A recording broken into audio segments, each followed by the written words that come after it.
నమస్తే. ఆంధ్రప్రభకి స్వాగతం. నేను ప్రియాకాష్.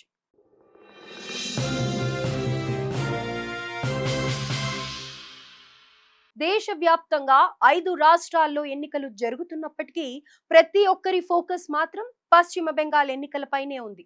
దీంతో ఈ ఎలక్షన్స్ హాట్ టాపిక్ గా మారాయి. ఇప్పటికే తొలి దశ పోలింగ్ సక్సెస్ఫుల్ గా కంప్లీట్ కాగా రెండో విడత పోలింగ్ కొత్త ఆందోళనకు దారి తీస్తోంది.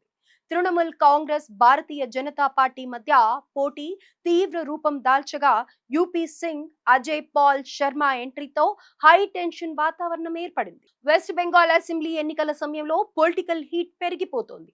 ఇప్పటికే కేంద్ర బలగాలు భారీగా మోహరించగా ఇప్పుడు యూపీ సింగ్ ఎన్కౌంటర్ స్పెషలిస్ట్ గా పేరు పొందిన ఐపీఎస్ అధికారి అజయ్ పాల్ శర్మ ఎంట్రీ ఇవ్వడం సంచలనంగా మారింది. అత్యంత సమస్యాత్మక ప్రాంతమైన సౌత్ 24 పరగణాలకు ఆయన్ను పోలింగ్ అబ్జర్వర్ గా ఈసీ నియమించింది. ఇది మమతా బెనర్జీ మేనల్లుడు అభిషేక్ బెనర్జీకి గట్టి పట్టున్న ప్రాంతం. ఇక నియామకం తర్వాత అజయ్ పాల్ శర్మ చురుగ్గా విధులు నిర్వహిస్తూ ఉన్నారు. సున్నిత ప్రాంతాల్లో భద్రతను స్వయంగా సమీక్షిస్తున్నారు. ఇదే సమయంలో తృణమూల్ కాంగ్రెస్ అభ్యర్థి జహంగీర్ ఖాన్ అనుచరులను ఆయన హెచ్చరిస్తున్న వీడియో ఒకటి బయటకు వచ్చింది. అల్లర్లు జరిగితే అంతు చూస్తానని, ఆ తర్వాత ఎంత ఏడ్చినా లాభం లేదని తేల్చి చెప్పగా ఆయన నేతృత్వంలోని ఎస్ఎస్బి, ఎఫ్ఎస్టి, క్యూఆర్టీ బృందాలు సంయుక్తంగా జహంగీర్ ఖాన్ స్థావరాలపై దాడులు చేశాయి. దీనికి సంబంధించిన వీడియో వైరల్ గా మారగా టీఎంసీ, బీజేపీ మధ్య మాటల యుద్ధం ముదిరింది. ఇక అజయ్ పాల్ శర్మ 2011 బ్యాచ్ ఉత్తరప్రదేశ్ క్యాడర్ కు చెందిన ఐపీఎస్ అధికారి. ఆయన స్వస్థలం పంజాబ్ లోని లుధియానా.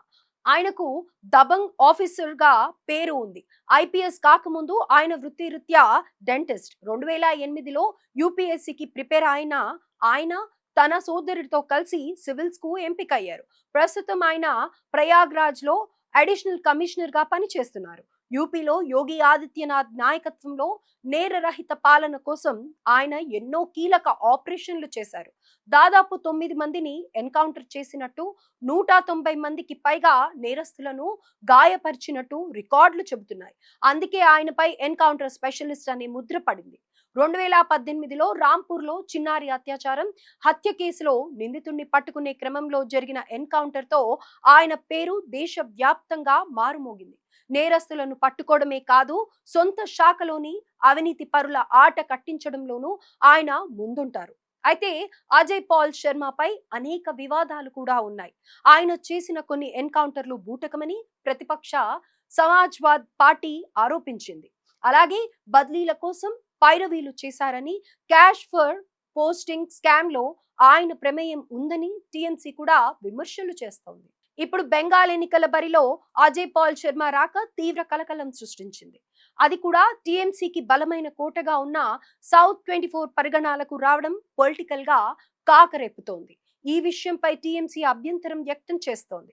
ఇక్కడ నిజంగా ఎన్కౌంటర్ స్పెషలిస్ట్ అవసరం ఉందా అని ప్రశ్నిస్తోన్న నేతలు ఆయన బీజేపీ ఏజెంట్ అని మండిపడుతున్నారు. దీనికి తోడు అభిషేక్ బెనర్జీకి సన్నిహితుడైన టీఎంసీ నేత జహంగీర్ ఖాన్ అతని మద్దతుదారులను హెచ్చరిస్తున్నట్లు ఉన్న వీడియో బయటకు రావడంతో ఈ వివాదం మరింత ముదిరింది. ఇదిలా ఉండగానే అజయ్ పాల్ శర్మకు వ్యతిరేకంగా టీఎంసీ నేతలు నిరసనకు దిగారు. ఈ సందర్భంలోనే జహంగీర్ మాట్లాడుతూ కీలక వ్యాఖ్యలు చేశారు. నువ్వు సింగం అయితే నేను పుష్ప అంటూ ఐపీఎస్ అజయ్ పాల్ శర్మను ఉద్దేశించి మూవీ డైలాగ్ చెప్పారు. ఆయన కావాలనే బలగాలను వెంట పెట్టుకొని వచ్చి తన మద్దతుదారులను భయభ్రాంతులకు గురి చేస్తున్నారని ఆరోపించారు. మరోవైపు బీజేపీ మాత్రం అజయ్ పాల్ శర్మ చర్యలను సమర్థిస్తోంది. ఆయన కఠినమైన చర్యల వల్లే బెంగాల్లో స్వేచ్ఛాయుత ఎన్నికలు సాధ్యమవుతున్నాయని తెలిపింది. మొత్తంగా ఓవైపు రెండో విడత పోలింగ్ కొనసాగుతుండగా మరోవైపు అజయ్ పాల్ శర్మ రాకతో బీజేపీ టీఎంసీ మధ్య మాటల యుద్ధం తీవ్ర రూపాన్ని దాల్చుతోంది.